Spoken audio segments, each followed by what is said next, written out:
Hi. இன்றைக்கி நாம் பார்க்குற இந்த பூந்தி லட்டு நல்லா ஹைஃபையான ஸ்வீட் கடையில் நீங்கள் வாங்கி சாப்பிட்ருப்பீங்க. அவ்வளவு விலை கொடுத்து நம்ம வாங்க தேவையில்லை. இந்த ஒரு கப்பில் கடலை மாவு எடுத்ததில் 15 பூந்தி லட்டு வரும். நீங்கள் கடலைப்பருப்பை மிஷினில் அரைச்சி கொண்டு வந்து வச்சுக்கிட்டிங்கன்னா இன்னும் டேஸ்ட்டு கூடுதலாக இருக்கும். நான் அதுபோல் வீட்டில் அரைச்ச மாவில் தான் செய்திருக்கேன். நீங்கள் கடை மாவுலையும் செய்துக்கலாம். உன்னதமான ருசியாக இருக்கும். நான் சொல்லித்தர இந்த மெத்தடில் ஒரு முறை செய்து பாருங்கள். கோபுரமாக ஒரு கப்பு மாவு எடுத்து கடலை மாவு ஒரு உயரமான குண்டானில் போட்டுக்கலாம். இன்னொரு பாத்திரத்தில் 1.25 பங்கு சர்க்கரை, அரை பங்கு தண்ணி விட்டு கலக்கி விட்டு இதை ஒரு ஓரமாக வச்சிடலாம்.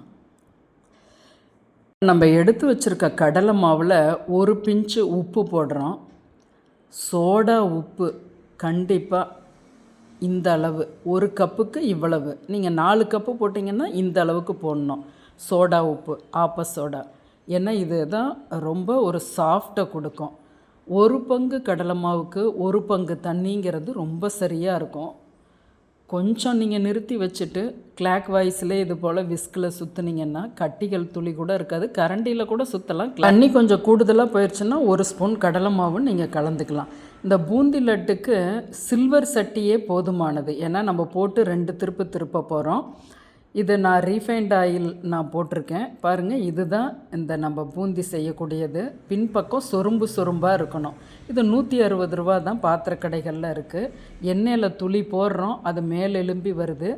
40% ஃப்ளேம் எண்ணெயில் கொஞ்சமாக நீங்கள் அந்த கரண்டியில் விட்டு தேய்ச்சி விடுங்க. அப்படியே வச்சுருக்க வேண்டாம். தேய்ச்சி விட்டிங்கன்னா அது அழகாக இறங்கும். இப்போ 40% நல்ல காய்ச்சல் இருக்கணும் பூந்திக்கு, அந்த ஸ்வீட் பூந்திக்கு. ஏன்னா இதை நம்ம ஒரு 2 திருப்பி எடுத்துட போகிறோம். சோடா உப்பு போடும்போது நல்ல சாஃப்டாகவும் கொடுக்கும். எண்ணெய் இழுக்குமா அப்படின்னா கண்டிப்பாக லட்டுக்கு கொஞ்சம் எண்ணெய் கூடுதலாக தான் இருக்கும். 2 லட்டு சாப்பிட்ற இடத்துல நம்ம 1 லட்டு சாப்பிட்டுக்கலாம். நீங்கள் அரிச்சு எடுக்கிறதுக்கும் அந்த எண்ணெய் அடுத்தது ஹீட் ஆகிறதுக்கும் ரொம்ப சரியாக இருக்கும். பாருங்கள், மஞ்சள் பொடி கூட நீங்கள் இதில் கலந்துக்கலாம். நான் கலக்கலை.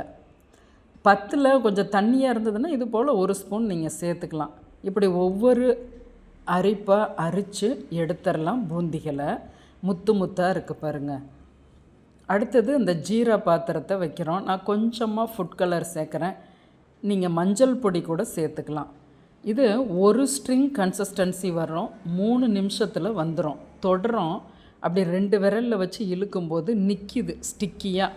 நின்னதுக்கப்புறம் கொஞ்சம் அது அறுபடுது, பரவாயில்ல. இதே போலையே எடுத்துருங்க. இப்போ நம்ம சுவிட்ச் ஆஃப் பண்ணிவிட்டு பூந்திகளை கொட்டுறோம். அந்த ஒரு ஸ்ட்ரிங் கன்சிஸ்டன்சிங்கிறது தான் நம்மளுக்கு ரொம்ப முக்கியம். அதுதான் லட்டு ஜூஸியாக இருக்கும். நல்ல லட்டு பிடிக்கிறதுக்கும் வரும். பிசுக்கு பதெல்லாம் எடுத்துடக்கூடாது. நல்ல ஒரு கம்பி நிற்கணும்.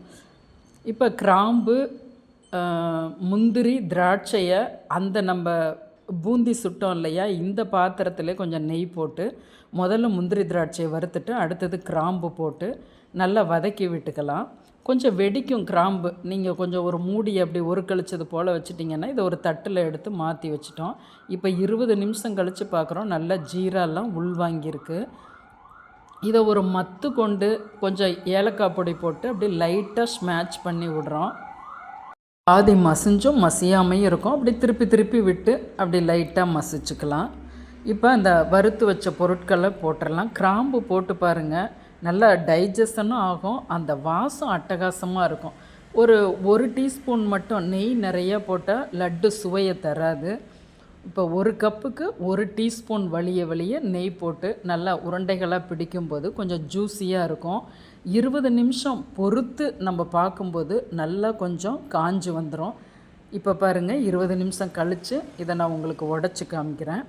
இது போல் ஜூஸியாகவே 10 நாள் வரையிலுமே இருக்கும். நீங்கள் ரீஃபைண்ட் ஆயிலோ கடலெண்ணெயோ அதுக்கு தகுந்த ருசி மாறுபடும்.